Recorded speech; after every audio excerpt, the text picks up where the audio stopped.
Hi, friend. Micah here. Quick content warning. This episode discusses toxic and abusive relationships, emotional manipulation, and the challenges of leaving harmful situations. So, if these topics are sensitive for you, I encourage you to skip ahead or come back for our next episode. Do you have a friend or a loved one, someone you care about, whose significant other you cannot stand? Maybe you just get bad vibes, or maybe you witness things that are like really uncool, like them talking down to your friend or seeming really controlling. Maybe you even noticed your friend starting to hold you at arm's length and you told yourself everything's okay, but the gut instinct remains. Maybe you have been in a relationship that felt like that and you started ghosting your friends. And there was like that little voice in your head that said, this is not right. It hurts too much. Maybe you hid it or you isolated yourself or you lied for your partner because you were embarrassed and confused. What we're talking about here is a toxic romantic relationship, whether you've been in it or you've watched someone go through it or both. You know that there's like this silent side effect to toxic romantic relationships where women tend to just disappear from their social circles and into their unhealthy relationships because controlling romantic partners tend to isolate their victims from their friends. I have personal experiences on both sides of this equation in that I have been in a toxic relationship and withdrawn into it and hid the realities from everyone, including myself. And I have been a person who got a call saying, I'm escaping and I need you to come get me right now. Our guest this week is Stephanie McPhail. She is a certified crisis counselor. She is an author and a podcast host, and she wrote the book, Being Loved Shouldn't Hurt. And she has personal experience with choosing unhealthy partners and then breaking free. And her feminine friendships played an enormous role in her recovery. This week, I'm speaking to people who are in, have been in, have witnessed this type of toxic romantic relationship. And I'm talking about the power of our feminine friendships to help us escape and recover. We may often hear that phrase female friendship, which just kind of slips off the tongue because there's alliteration. We love an alliteration. But I am not strictly referring to people who are biologically female. Modern Hysteria is an intersectional feminist podcast, and I include here our trans, non-binary friends, LGBTQIA, and Two-Spirit. On this podcast, we reveal the hidden truths of women's brains and bodies, because throughout history, women have been expected to suffer in silence. And when we have spoken out, we've often been dismissed, lobotomized, burned at the stake, or called hysterical. Still today, conditions that disproportionately affect women tend to be under-researched, underdiagnosed, and undertreated. But often the first step to healing is being able to put words to your experiences. This is Modern Hysteria. Let's get into it. Hi, Stephanie. Oh, hi. I'm so excited to be here. Yeah, I'm so glad that you're here too. We're here today to talk about girlfriends, our female friendships. But first, can you tell us a little bit about how did you become so interested in this topic in particular? Well, I used to be really good at choosing really terrible partners and then doing everything in my power to make it work. Okay, so you have a personal background in this as well. So do you feel like your female friendships have been a lifeline for you? Well, and that was the big thing, is that when I started to do my healing and focus on my healing, I realized that I had pulled away from a lot of my female friendships because I was so overly focused on the relationship and trying to make it work and figure out what the problems were, that I had not been spending the time and really, hanging out with my girlfriends. And so one of the biggest things that we started to do was I remember reaching out to one of my friends that I had known since like 5th grade. And I was like, hey, Rebecca, I need us to start meeting regularly. And she's like, oh my gosh, me too. I'm like, okay, let's talk to all of our people and let's start doing it. And so every Wednesday we would hang out. We'd grab a bottle of wine. We would grab snacks And it would be like an hour and a half. It wouldn't even be that big of a thing. We'd go to different houses and we would all just hang out and talk, and we would laugh until our stomachs hurt. And it was so, we'd always leave like just feeling so happy that we're like, okay, all the other crap that's going on, we got our girls. Like that was the thing that was important. So reconnecting to that was such an important piece. And I realized that how often as women, we put those friendships to the side when that's literally the last thing we need to do. We need to really cultivate those friendships because those are going to be the ones that help us through those really hard points in our lives. Yeah. Can you give us a little background on why do you think we end up putting our female friendships, like our girlfriends, to the side? And why do you say they are so central to our well-being? I mean, it depends. For me, my ex-husband would tell me that he didn't like my friends, or there was always something going on, some kind of major event going on that I always felt like I was grasping at straws and trying to figure out how to make him happy. So I didn't even realize it was happening. It was just slowly eroding those friendships, not even because of anything that happened between me and my friends. It was more of just, I was so focused on trying to make it work with my ex that I was losing the focus on my friendships.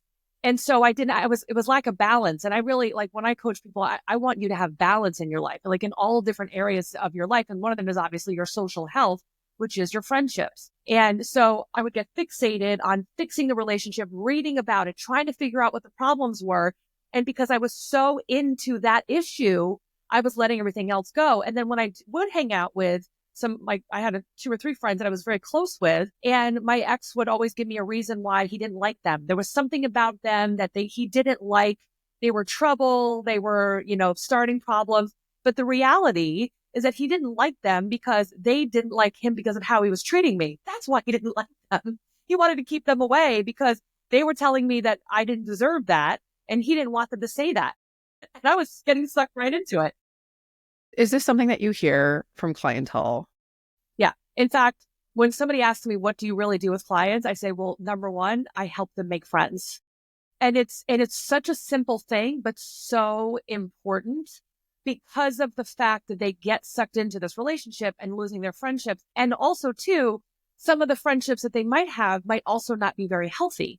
So we want to really focus on really finding those people that are working towards the same things that we are. So like I always say, go to Facebook, go to meetup.com, one of those places, and just check off all of the things that you've ever been interested in doing and go try those groups out, try those activities out. Because number one, you're trying out an activity, which is great. But number two, you're expanding your friendship group. And so when you're trying to get out of toxicity, you need to build friendships for the person you are becoming, not the person that you were. And those people will help pull you forward if you have the right people on your team. In fact, I'm actually reading a book right now that I just started yesterday. It's a longitudinal study by Harvard. It's really all about the secret to longevity is our relationships and how we interact in those relationships. And it's the 84-year study with Harvard, following from right after the Depression till currently, biggest determiner of happiness and longevity is your relationships. If you have happier, supportive relationships, you will live longer and feel happier in general about your life because you have a place to share your frustrations, your venting sessions, whatever it is, people that understand what you're going through, but you have those people to let loose with if you cultivate those relationships. And that doesn't mean those relationships have to be perfect all the time. It's also learning how to work through those relationships and being able to communicate effectively with those people that are in your circle. Micah here with a quick aside about this research. So in 1938, researchers at Harvard University started studying the effects of social connections on people's health. So they studied this first generation of people before World War II, and then they studied their offspring. So this study went for multiple generations.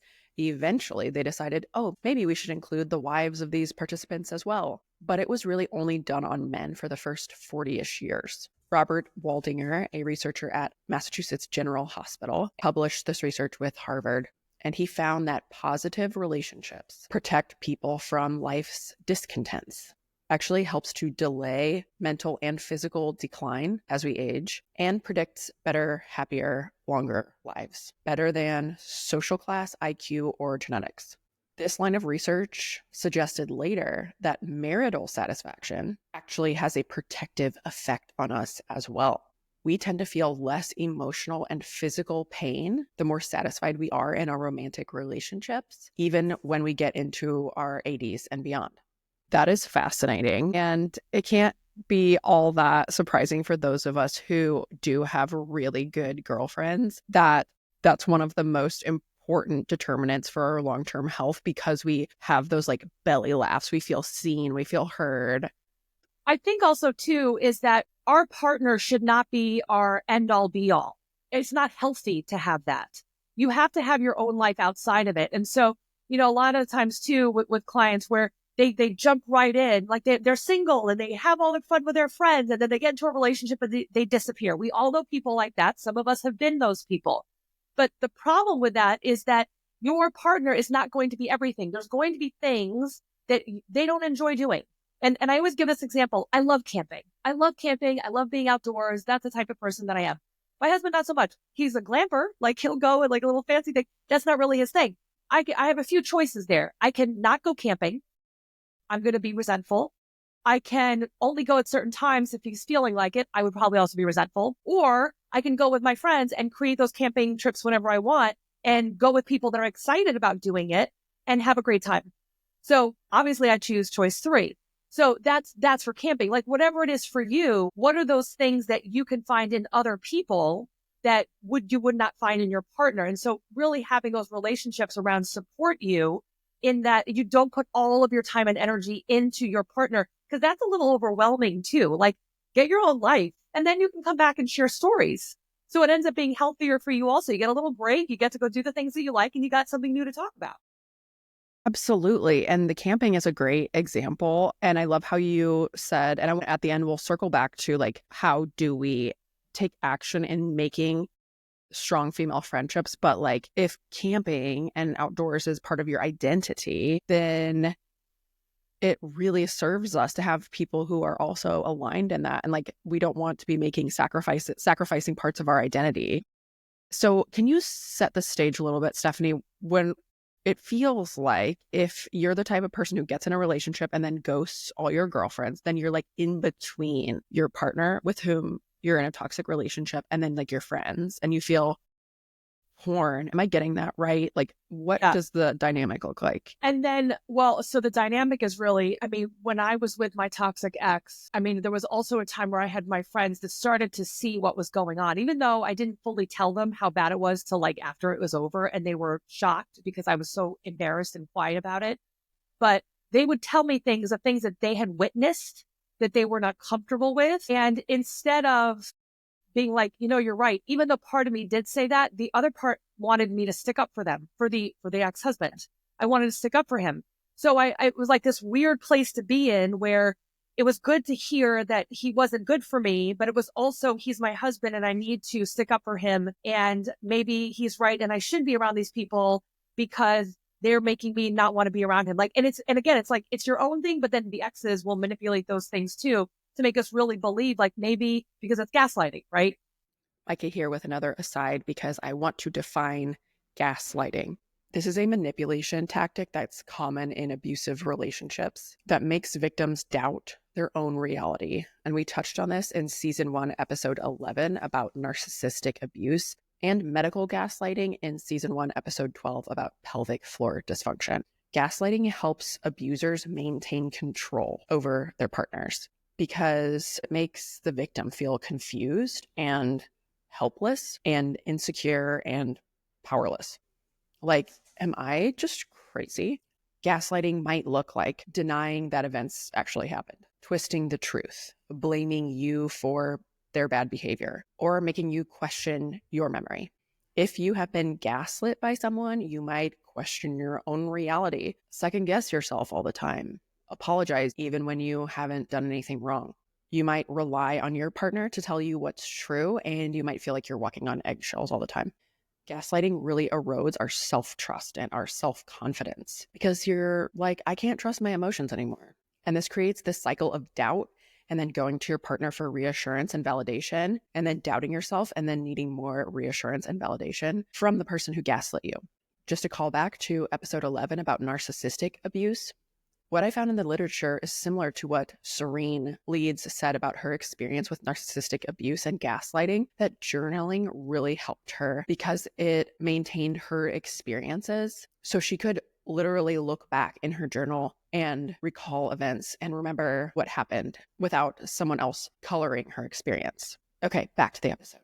If you're like, wait a minute, what is real? Is it really because you're actually a decent guy and my girlfriends don't want me around you for whatever reason? Like, but why would my girlfriends not want me around you? So it is this really awkward position. And I've been on both sides. I've been on the side of seeing my friend and be like, oh my gosh, that's terrible. And I've been the one in it and being like, oh no, I'm going to protect my husband and make sure that, no one's talking badly about him, even though I knew things weren't good. So I was talking to someone the other day and they were talking about how they were noticing that someone that they cared about was in this unhealthy relationship and they didn't know what to do. And if you are in that situation, one of the things that I do recommend, because this was helpful for me, even though it didn't change me right away, it was helpful to hear it, was you are always welcome at all of the events that we are doing. We love you. We support you. We think you are wonderful.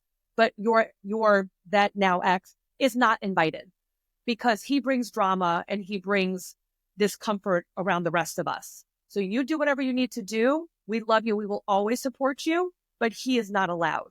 And at first, and hearing it, I was like, oh my gosh, they don't want my husband. Like I was upset about it. But then as I processed a little bit, it was like, it's not that they don't want me. It's that there's something about him that they don't like. So maybe they're seeing what I'm seeing and trying to wrap my head around. And maybe I'm not as crazy as I think I am, or I've been told that I am. Maybe there is something messed up, even though he says it's me and my friends and everything else. Maybe it is something else. And so it's still supporting you and supporting your friend through their process as well, because it really is hard until that person is ready. They're not going to hear it. They're going to make every excuse to try to make sense of it because they're in survival mode. They want to make sense of it because they're married or because it's a long-term relationship, or they have feelings for them. They are trauma bonded, all those different things. Micah here again with a quick aside about trauma bonding. Trauma bonding is when you form a deep emotional connection to somebody with whom you share a toxic relationship, because there are high highs and there are low lows. Why does this happen? Because there's intermittent reinforcement in your relationship. Like you can go from affection to the feeling of hostility. So your relationship is a roller coaster. You never really know what to expect. And because we crave the good moments and we are so afraid of the bad ones, it becomes a survival response to just justify the abuse and get more and more stuck in the relationship. Because you can rationalize it and tell yourself things will get better, even if they don't. Signs of trauma bonding: you're feeling stuck and you can't leave. You defend your partner to yourself, to your friends, to your loved ones, and you constantly hope for change. This was me from age 17 to 21. I got my undergraduate degree in social science, and even when I was sitting in lectures about intimate partner violence, and when I started taking graduate level courses about domestic violence, I started having that prickling feeling of like, this sounds familiar, but I still would not reconcile that with my lived experience. And I was so deep in denial about it. You can just tamp down that voice in your head that's telling you something is probably not right with your relationship. For me, it wasn't until I got my master's degree and I really came into myself, and then I got out of that relationship, that it became clear how toxic it really was. Back to the episode. They want the relationship to work. So it's hard for them to really hear it, even though they might say all day long, this relationship is toxic and terrible and everything else. As soon as somebody says something negative about them, it's like they automatically want to stick up for them. So it's a processing that can be really frustrating when you're on the other side and watching it happen. Because you're watching your friend get hurt and you feel kind of helpless. So if you are a friend and you're watching one of your girlfriends kind of change and you notice, all right, I think my friend's partner kind of sucks. What are some of the red flags that in your practice you hear about? the dynamic. Yes. So they'll be out in public and they'll talk negatively about them. I had one of my clients, her husband, she was a doctor. She's an audiologist, and her husband would come into her practice and talk shit basically about her to patients. Look, hello, like not appropriate. So she basically had to ban him from coming into the practice. Like you can't. And these people were like, we love you. We're so sorry that he's speaking to you that way or speaking about you that way. So how they speak to other people about you is huge. Obviously, keeping them away from their family and friends. That's something that is a huge red flag. Only wanting to have them around their friends. Here's another one too. If they're constantly on their phone, if I went somewhere, my ex would be like, oh yeah, you can go anywhere. I would never tell you you can't. But as soon as I would leave, he would start texting me incessantly. And if I didn't answer, the text would then turn into, tell me where you are right now. Or I'm going to come and get you. I'm going to come show up at wherever you are. And I would be like at my friend's house, sitting at their dining room table, looking at my phone and like, they'd ask me like, is everything okay? Like, yeah, everything's fine. As I'm like, my heart's pounding in my chest and I'm like afraid to even hang out with my friend because I'm constantly looking at my phone to respond to whatever crazy text message is going on. So that's something that they do a lot. And then they'll manipulate and say, you didn't pick up your phone because you're cheating on me. Like, dude, I'm at my friend's house. And again, then it goes back to, well, they don't even want you to have friends. They want you to have everything be about them. And so that's another thing too, is that it has to always be about them. They take no responsibility for any of their bad behavior. And so your friend might be saying, hey, I don't feel like they listen, or I feel really frustrated because XYZ is happening. It doesn't even have to be actual abuse. It could be just, I don't feel heard and I can't talk to him, but we don't have anything in common anymore. Or they're constantly trying to prove themselves to their significant other.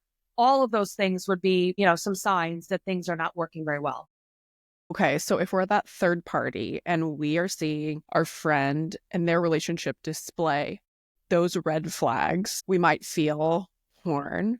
Like, okay, I feel like I need to say something. Is it not my place? What actions should we take as a friend looking at that toxic relationship? How can we support a girlfriend from the outside? And so I would always tell them, even if they're not going to listen, because sometimes it just takes the right person at the right time for it to actually go through. So like taking them to the side, not in front of them, not in front of the ex or the boyfriend, whatever, significant other, take them to the side and say, hey, I'm worried about you. This is what I'm seeing. This is what I'm concerned about. I've had this experience, XYZ. I'm concerned for you. So that's one thing. Another thing that was really, really helpful for me is that I didn't even fully say what I was dealing with, but I had a friend at one point.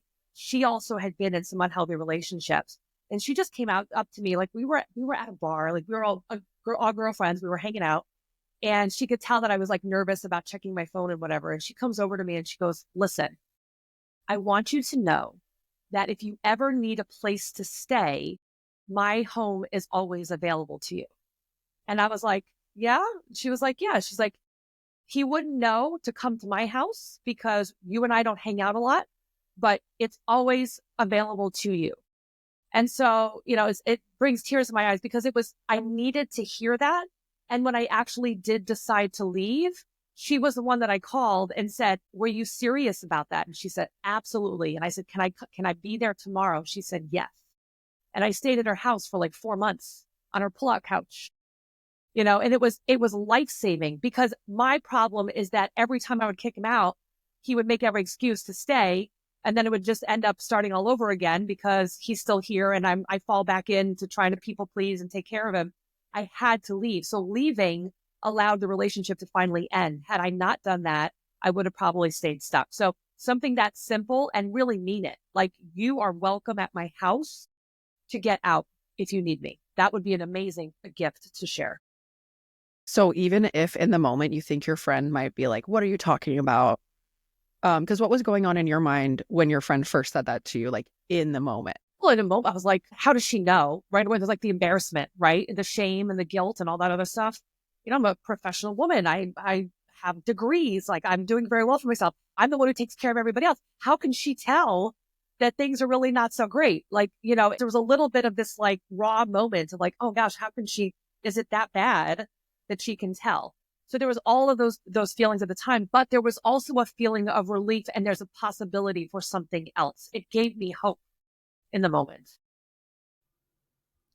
Micah here with an aside about something that happens commonly in toxic relationships, which is the everything is fine lie. This is something that victims of abuse or partners in toxic relationships will do to downplay the state of their relationship to themselves and others. They'll essentially lie to themselves and to other people about and say everything's fine, even when they're really struggling and feeling trapped in a relationship, because there's so much shame and eventually a lot of isolation. This is a way to justify staying in a relationship even when things escalate. And sometimes we do this because we worry that we will be a burden to other people. In my case, when I was in an emotionally abusive relationship, I was told by more than one person, I'm tired of hearing about it. And so I took that as a cue to stop telling people when something felt wrong. And the second time, I was so embarrassed that I kept it a secret. And the second time I got into a toxic relationship, I was so embarrassed that I kept it a secret. And I got really good at the everything is fine lie. Denial can be very powerful to ourselves and to other people. Okay, back to the episode. One of the most important pieces of our female friendships is that they can be an off-ramp. Yes. From a toxic relationship. So can you tell us a little bit more, Stephanie, about what are the dynamics of a toxic relationship? Because that can look like so many things. And, there are, of course, elements of financial abuse, physical abuse, emotional abuse, but then there can also be things that are not, maybe don't fall into those categories, but they can still be very toxic. So can you define a little bit about how would you characterize a toxic romantic relationship? So a really 30,000 foot view of it is, I always say, think about how you feel when you're with them and away from them. Really sit with your feelings. Stop ignoring them. Stop avoiding the feelings and think about it. When I am with this person, do I feel heard? Do I feel supported? Do I feel inspired? Do I feel like I can say anything to them? Or is it going to be thrown back in my face? Do I feel safe? So those are just kind of questions that you ask yourself. And then if you're with them and it seems okay, but then you're away from them and it feels terrible. Okay, well, what does that tell me? Are they just, love bombing me? Is this real? Did they just stop showing up? Am I because I had a guy that I dated after my first husband where he would be, when he was with me, it was intense and it was sexy and attractive, all these really cool things. And then he would leave and I felt like I had just all the wind had been knocked out of me. I just felt awful. And then he was an avoidant. He'd disappear for 5 days. And I can't work well with that. I need someone who I can talk to every day. Some people are okay with that. And that's fine with you too. But it's also not about trying to fit into what they need. Look and see how you work together. I think that's something that's really important. So, I will say too, is some of the little things of my sister had a Rottweiler. My sister's Rottweiler was pretty friendly to everybody, hated my ex-husband. Literally the first time we ever brought him into the house, the Rottweiler kept following him around and growling and putting his body on me and facing him. And I was like, oh, I wish I would have listened to the dog. That was my warning that I didn't listen to. And then also too, if they move too quickly. I had told my first husband, I have not had the best luck with relationships because I had had other toxic people. He wasn't the first toxic person I was with. And he used that to manipulate me to try to make, well, you don't know how to have a healthy relationship. I'll teach you. I'll whatever. And so when he pushed rather quickly to move in with me, I was like, I don't know if I feel comfortable with it. He pushed harder and I ended up and he's like, we want to get married, right? So if I move in, then we can get the ring and we can start thinking about it, whatever. And I was like, okay. And I was passive. I didn't stick up for myself. So I let him move in. And then it was the getting ready for the wedding. I was planning it. He wanted things to be super expensive, but he didn't have the money for it. So I'm shelling out all this money to pay for this wedding as he's rushing it along to get married as quickly as possible. So all those kinds of things where they're pushing you not out of your comfort zone in a good way, out of your comfort zone in a bad way. I don't like this. and they keep pushing you anyway. And so they're trying to push through your boundaries. That's them trying to manipulate and control you. So some of these things might be, if you're in a toxic relationship, some of these things might just be gut feelings that are like nagging at you, like little seeds of doubt.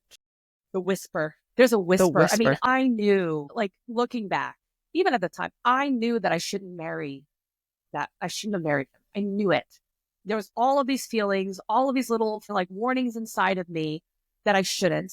But I was feeling like I'm getting older. I want to have children. I want to settle down. I never really had a healthy relationship. I was like, this might be the best I can get. And I want to have kids. I want to have that whole experience. And so like, maybe this is the best I can get. So I settled. Like, and I know that I settled. And then he ended up like literally trying to kill me on our wedding night. And because, it was a whole other thing. But all of that, like, and there was all these warning signs beforehand. And then even when he did that on our wedding night, I was so embarrassed and ashamed to tell my family that what had happened. And so I didn't say anything. And then throughout the whole time, I kept having this voice that was like, you need to get out. There's more for you out there. You need to listen.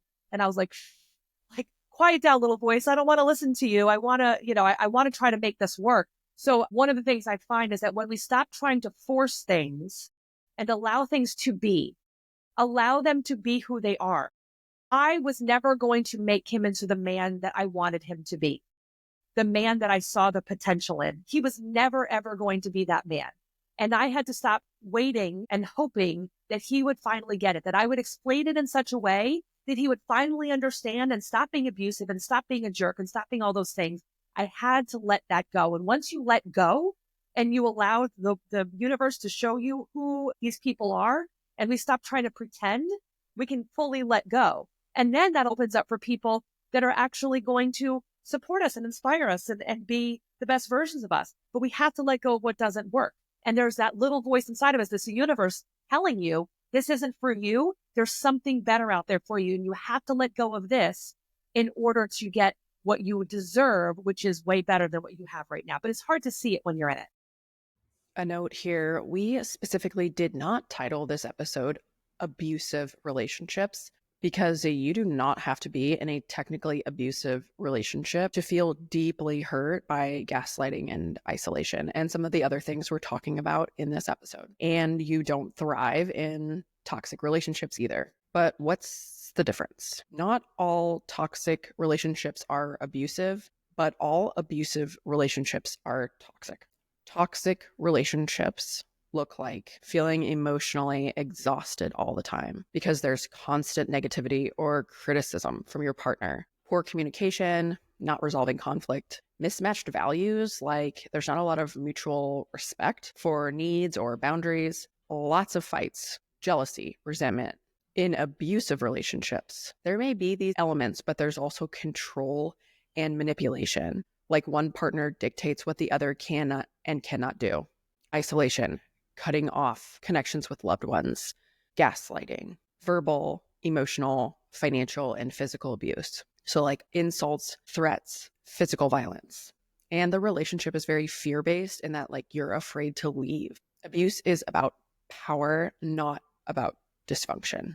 There's a gray area in between too, right? Like toxic partners may not mean harm, but they don't change. Abusers might start subtly with some of these toxic behaviors and then it can escalate.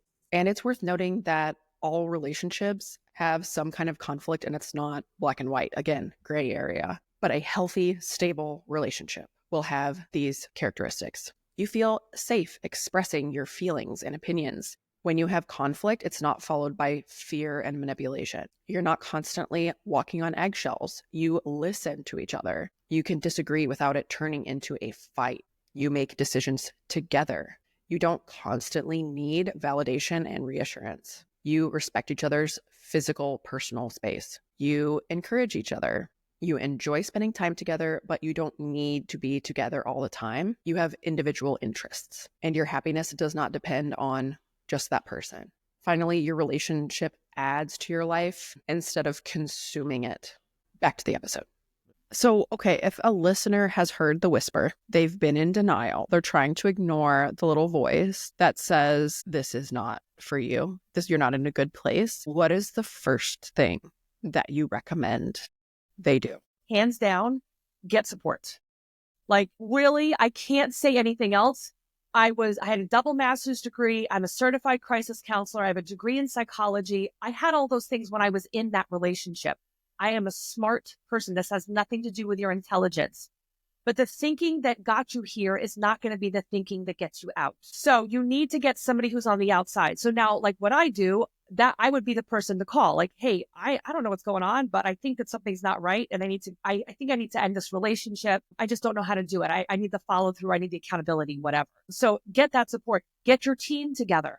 So that's when you get your girlfriends. Hey, things are not right. I need support. You get a therapist. So you have your therapist, your coach, your girlfriends. You join the activities. You really grab that community and create that community for yourself.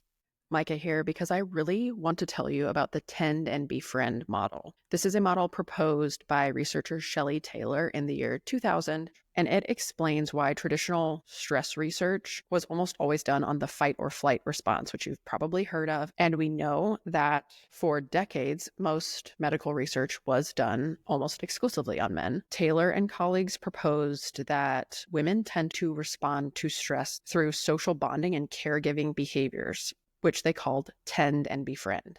There are a few major findings from this research. The first is that women tend to respond to stress by seeking out social support. And this social bonding lowers levels of cortisol, which is a stress hormone, and really bolsters emotional and psychological resilience. The second is that women tend to engage in caregiving behaviors to reduce stress, or the tend part of the model. Actually, instead of fighting or fleeing, a lot of times women will respond to stress by nurturing and protecting others, especially close friends, children, and connections. We actually have an upcoming episode with friend of the pod, holistic therapist Megan Shearer, on the fawn response, which is highly connected to this. But those caregiving and tending behaviors increase feelings of security and safety. Does this sound familiar? Third, oxytocin plays a critical role. Oxytocin is known as the bonding hormone, and hormones are very complex, but we know this is released when we are stressed, and it motivates us to make social connection and engage in those caregiving behaviors. Unlike men who tend more toward relying on adrenaline and cortisol, women's stress response is moderated more by oxytocin, which likely encourages bonding. And estrogen may even amplify the effect of oxytocin, meaning women may be more biologically wired for social stress responses. But caveat, most things in life, in human behavior, are both nature and nurture. Women are also more likely to be socialized to be caregivers and fall into that role. But there probably is a biological component as well.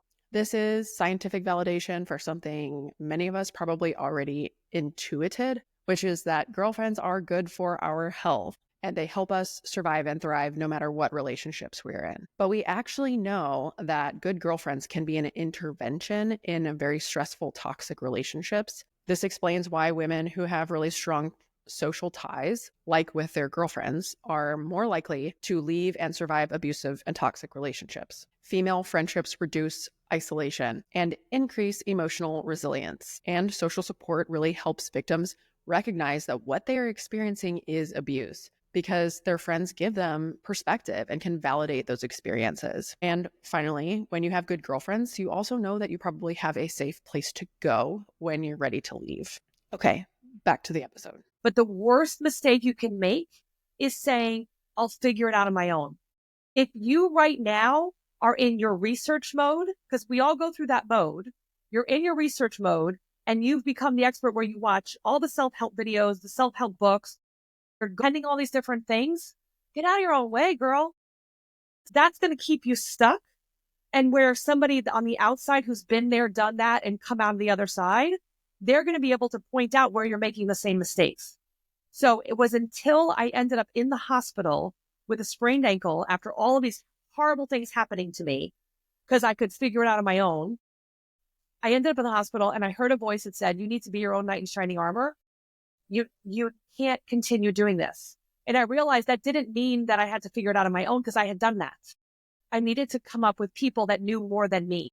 when I heard that and made that decision that I was going to do whatever it took to never get into another relationship like this ever again, I did all of those things and I pulled away from people that were bringing me down, that were not supportive of the next version of myself. I started to step into loving life, doing the things I had always wanted to do.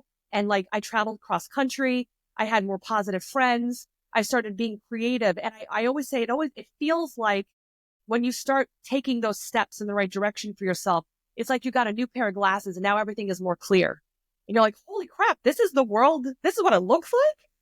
I thought it was gray and dismal and terrible. And like all of a sudden, like, wow, I'm excited about living. I'm excited about, you're not in survival mode anymore. But it has to be that action that starts by creating that community. And then you just keep building on it. And then life just starts to just expand for you instead of contract like it has been for as long as you've been in that relationship. So if you're a person who is realizing and acknowledging I'm in a toxic relationship, yet you have like ostracized your friends, what is the first thing that we can do? Like, what is a text message that we might send to someone that we may even have like kept at arm's length for a while that can help us build that community again?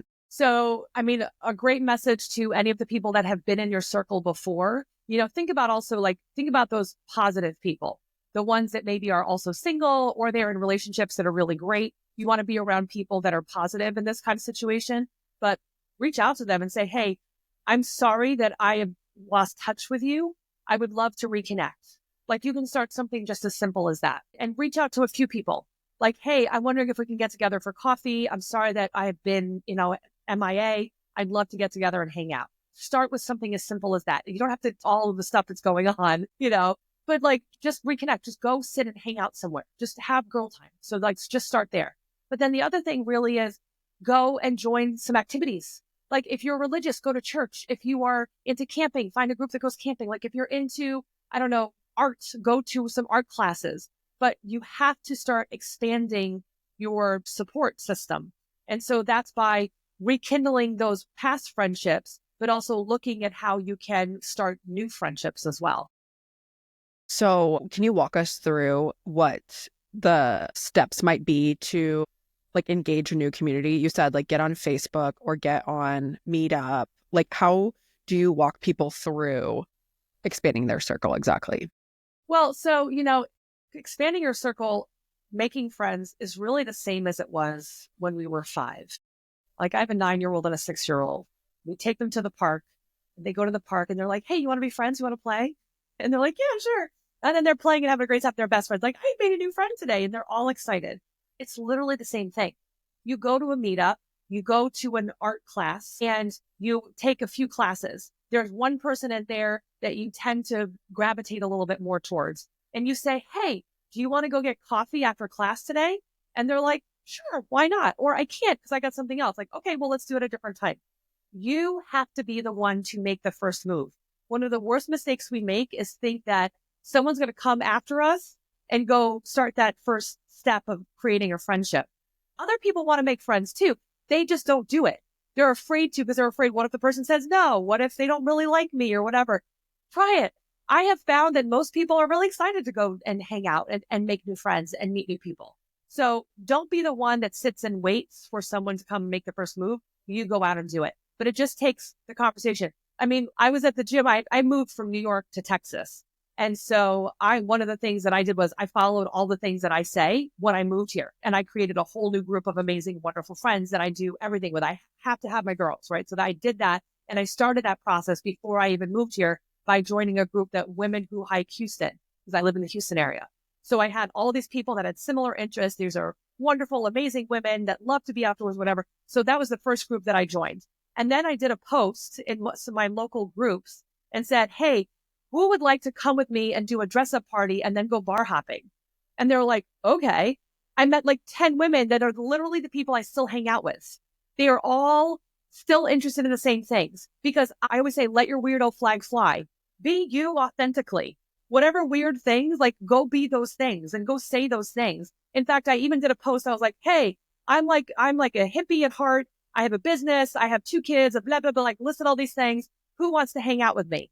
And the people who were attracted to me were my people. They were literally, so you're going to repel the ones that, you don't really want. and you're going to attract the ones that you do want. So the more you are authentically yourself and meeting new people, the more you're going to find those people. So have those conversations, interact. Don't be afraid to ask people to hang out, because again, other people are also looking to connect. They just don't know how to do it. So why not you be the one who starts it? So we have to be brave enough to just say, do you want to have coffee? And it feels like asking someone on a date. It's a friend date.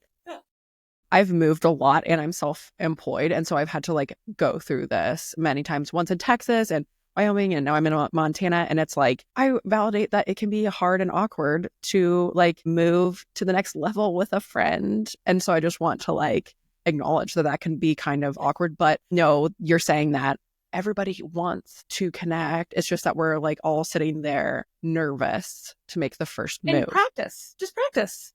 Because really, what's the worst that can happen? They're like, no. Yeah. Then, okay. So they said no. There'll be no's. There'll be people that are not meant to connect with. Like, and that's okay too. But, I've met amazing people by being the one who stands out and says something. When I was newly single, I was looking for a roommate because I was looking for some extra money. And I was like, okay, let me put some ads out. So I put some ads out for looking for a roommate.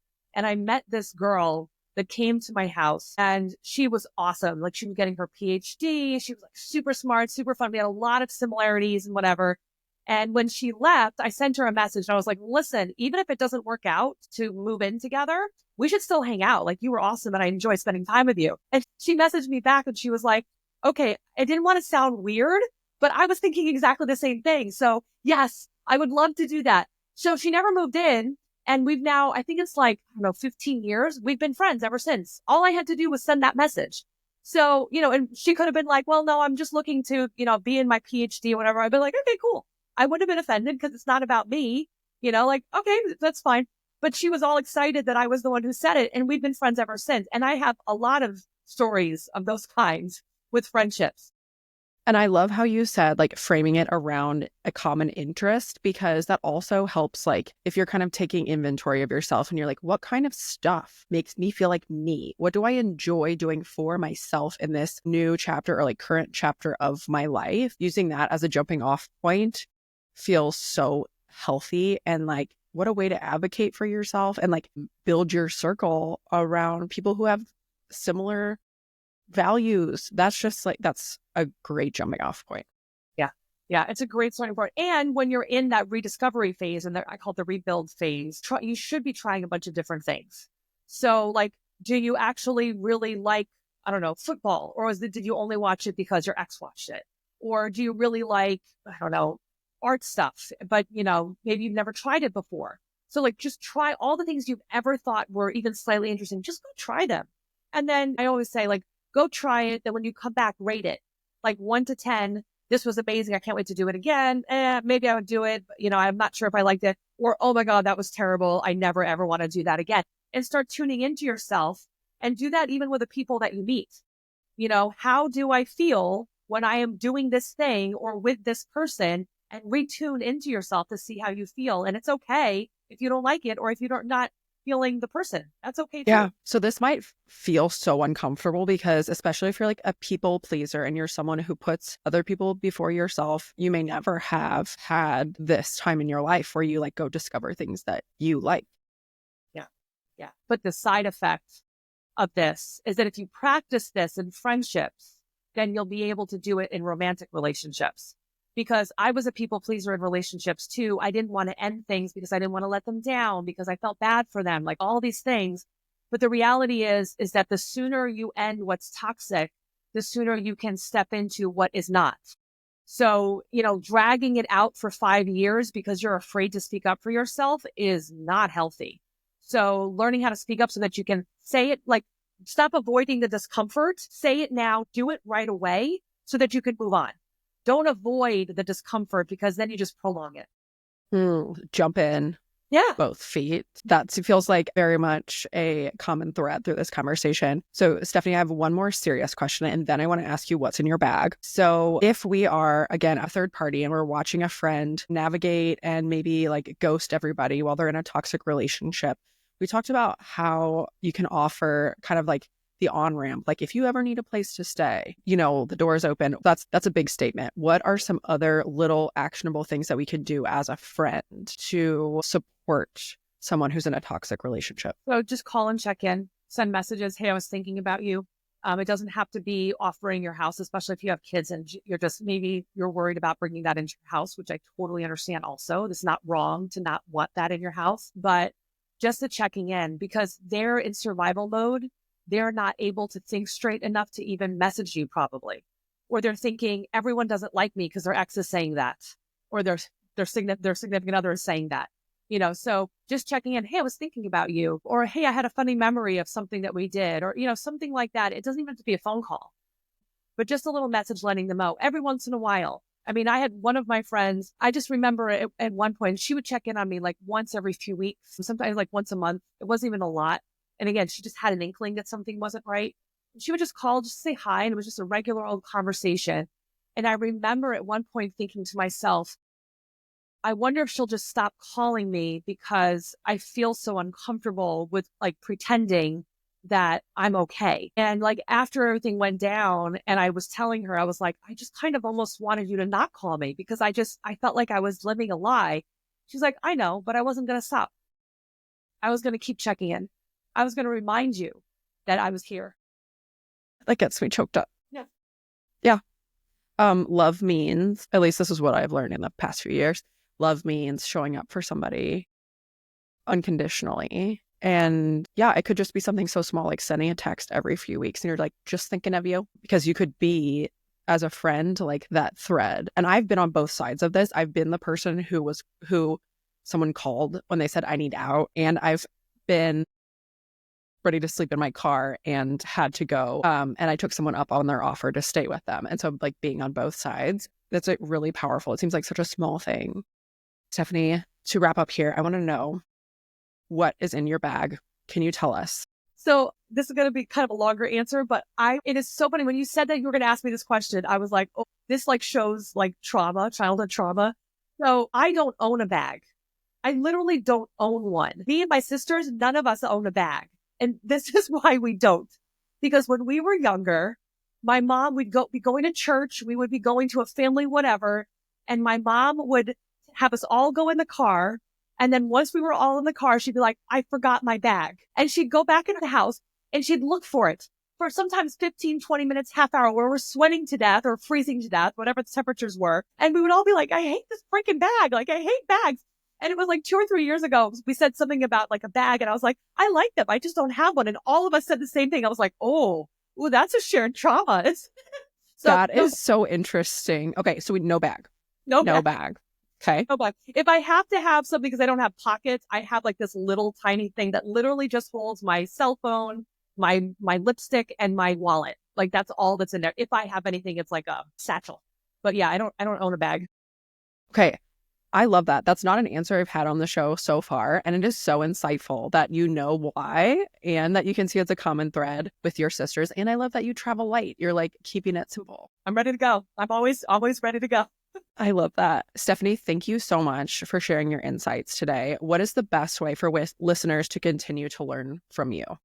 Well, you can go and find me on all the social medias. Look up my name, Stephanie McPhail. You look up Being Loved Shouldn't Hurt, which is the name of my book. It's also forgot which ones, some of my social medias, and also Toxic Love Transformation, which is actually my podcast. And that's me on TikTok as well. So just look me up. You can find me, or you can just go to my website, beinglovedshouldn'thurt.com, and you can read up about me. And you can also just click and get to me there as well. And all those things will be linked in the show notes as well. Again, Stephanie, thank you so much. Any last words? Just no matter what you're going through, no matter what you've experienced, I want to remind you that anything is possible. You just have to get the right support. You just have to decide that you matter and that you can create the life that you want. So stop settling and listen to that little voice that's screaming to you that there's more. Because being loved shouldn't hurt. Exactly. Thank you so much, Stephanie. You're welcome. As we come to a close, I want to highlight some of the takeaways from this conversation with Stephanie. It is so important for us to connect with good girlfriends, good social support, no matter where we are in our lives, but especially if we are in a toxic or abusive relationship.